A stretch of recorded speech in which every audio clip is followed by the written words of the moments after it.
ஸ்ரீ குருபியோ நமக.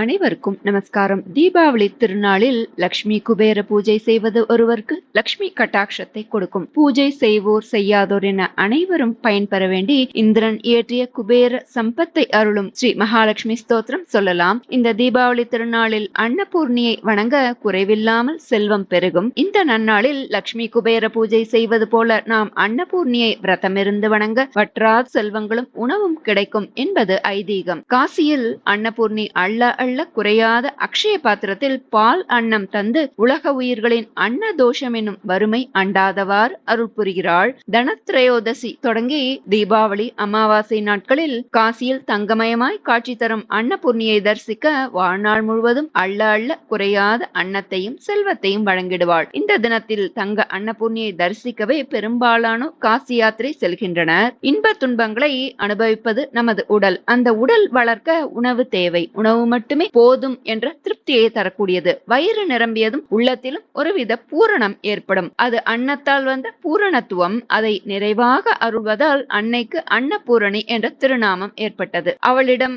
அன்னம் ஏற்கும் இறைவனுக்கு அன்ன வினோதன் என்றோர் திருநாமம் உண்டு. பிரம்மனது சிரத்தை கிள்ளி எறிந்ததால் சிவபெருமான் பிரம்மஹத்தி தோஷத்துக்கு ஆளானார். தோஷத்தோடு பிரம்ம கபாலமும் அவரது திருக்கரத்தில் திருவோடாக ஒட்டி கொண்டது. அதில் அன்னம் நிரம்பினால் மட்டுமே விமோச்சனம் என்ற நிலை ஏற்பட்டது. இறுதியில் பரமனும் காசி கஷேத்திரம் சென்று அன்னபூர்ணியிடம் பிக்ஷை ஏற்க அவள் பிக்ஷையிட்டது திருவோடு நிரம்பியது. பிரம்ம கபாலமும் கரத்தை விட்டு அகன்றது என்பது புராணம். அதனால் இந்த நன்னாளில் அன்னபூர்ணாஷ்டகம் சொல்லி அன்னபூர்ணியை வணங்க அனைவருக்கும் அள்ள அள்ள குறையாத அன்னத்தையும் செல்வத்தையும் வழங்கிடுவாள் அன்னபூரணி. நாம ஸ்தோத்திரத்தை பார்க்கலாம். ஸ்ரீ மகாலட்சுமி ஸ்தோத்திரம் இந்திர கிருதம். புரந்தர உவாச்ச நம கமலவாசின்யை நாராயண்யை நமோ நமக கிருஷ்ண பிரியாயை சததம் மகாலட்சுமியை நமோ நமக பத்மபத்ரேக்ஷணாயை ச பத்மாஸ்யாயை நமோ நமக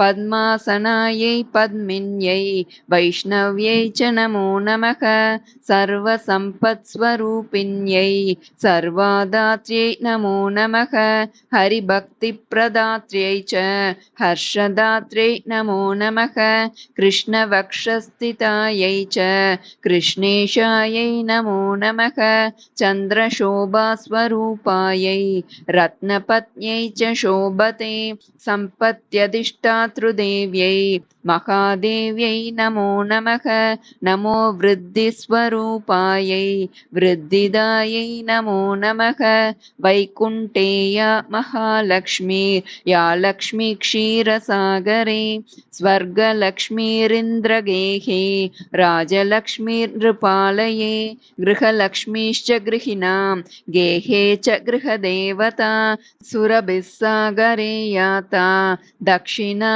யஜ்ஞகாமினி அதிதிர்தேவ மாதா த்வம் கமலா கமலாலயா ஸ்வாஹா த்வம் ச ஹவிர்தானி கவ்யதானி ஸ்வதா ஸ்மிருதா த்வம் ஹி விஷ்ணுஸ்வரூபா ச சர்வாதாரா வசுந்தரா சுத்த சத்வஸ்வரூபா த்வம் நாராயண பராயணா क्रोधहिंसा वर्जिता च वरदा शारदा शुभा परमार्थप्रदा त्वं च हरिदास्य प्रदा परा यया विना जगत् सर्वं भस्मीभूतमसारकं जीवन् मृतं च विश्वं च शश्वत् सर्वं यया विना सर्वेषां च परा माता सर्वबान्धवरूपिणी धर्मार्थकाममोक्षाणां त्वं च कारणरूपिणी यथा माता स्तनन्दानां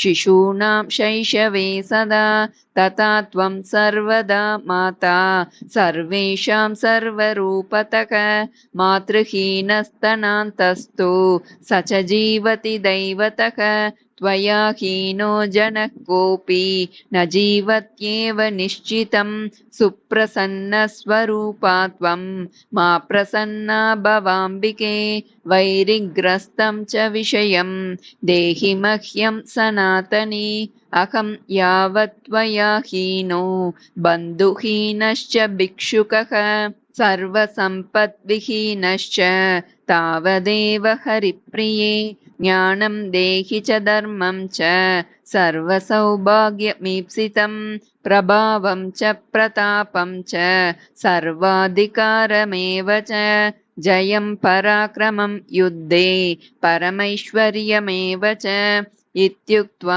च महेन्द्रश्च सर्वैः सुरगणैः सम प्रणनाम साश्रुनेत्रो मूर्ध्ना चैव पुनः पुनः ब्रह्मा च शङ्करश्चैव शेषो धर्मश्च केशवः सर्वे चक्रुः परिहारं सुरार्ते च पुनः पुनः देवेभ्यश्च वरं दत्त्वा पुष्पमालां मनोहरं केशवाय ददौ लक्ष्मीः सन्तुष्टा सुरसंसदि ययुर्देवाश्च सन्तुष्टाः स्वस्वं स्थानं च नारद देवी ययौ हरिस्थानं दृष्टा क्षीरोदशायिनः ययतुश्चैव स्वगृहं ब्रह्मेशानौ च नारद दत्त्वा शुभाशिषं तौ च देवेभ्यः प्रीतिपूर्वकम् इदं स्तोत्रं महापुण्यं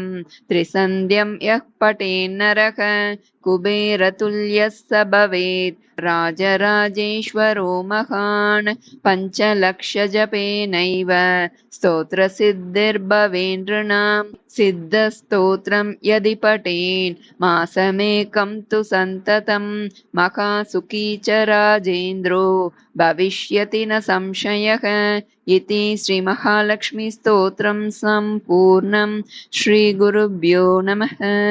श्री आदिशंकर विरचित श्री अन्नपूर्णा स्तोत्रम श्री अन्नपूर्णाष्टकम्।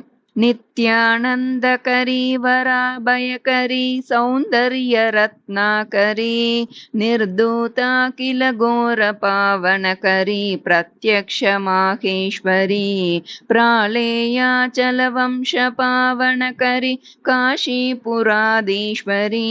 भिक्षां देहि कृपावलम्बनकरी मातान्नपूर्णेश्वरी नित्यानन्दकरी वराभयकरी सौन्दर्यरत्नाकरी निर्धूता किल घोरपावनकरी प्रत्यक्षमाहेश्वरी प्रालेयाचलवंशपावनकरी काशीपुराधीश्वरी भिक्षां देहि कृपावलम्बनकरी मातान्नपूर्णेश्वरी नानारत्नविचित्रभूषणकरी हेमाम्बराडम्बरी मुक्ताहारविलम्बमानविलसत् वक्षोजकुम्भान्तरी काश्मीरागरुवासिता रुचिकरी काशीपुराधीश्वरी भिक्षां देहि कृपावलम्बनकरी मातान्नपूर्णेश्वरी योगानन्दकरी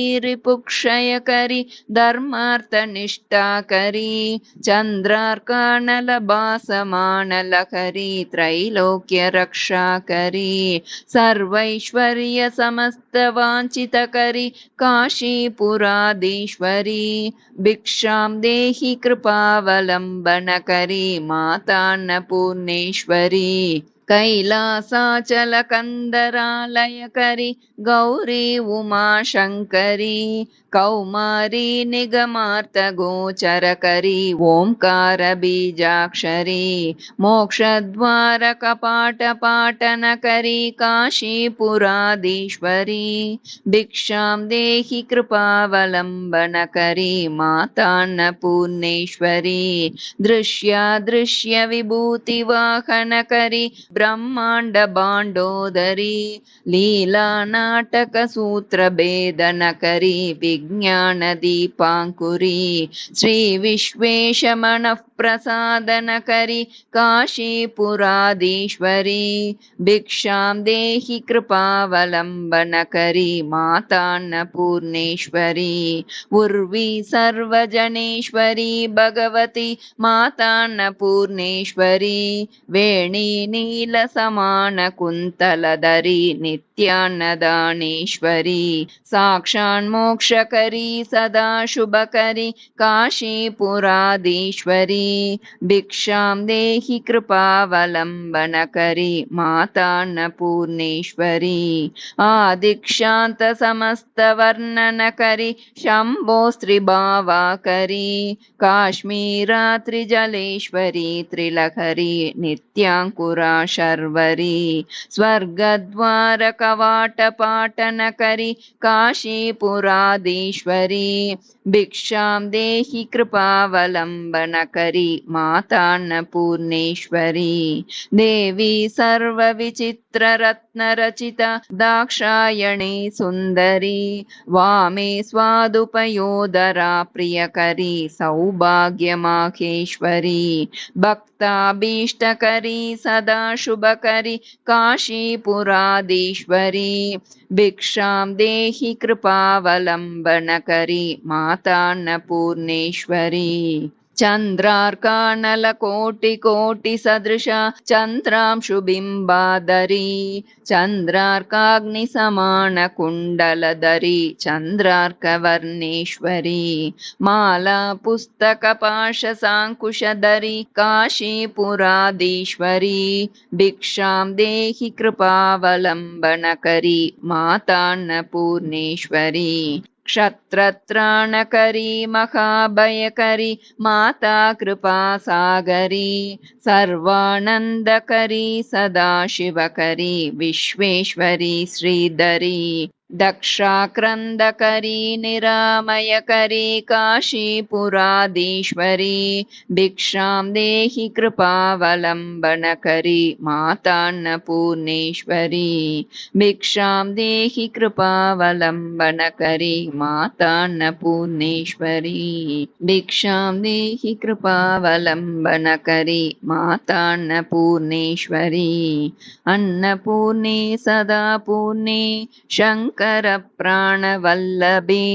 ज्ञानवैराग्यसिद्ध्यर्थं भिक्षां देहि च पार्वती माता च पार्वती देवी पिता देवो महेश्वरः बान्धवा शिवभक्ताश्च स्वदेशो भुवनत्रयम् इति श्रीशङ्करभगवतः कृतौ श्री अन्नपूर्णा स्तोत्रं सम्पूर्णं श्रीगुरुभ्यो नमः।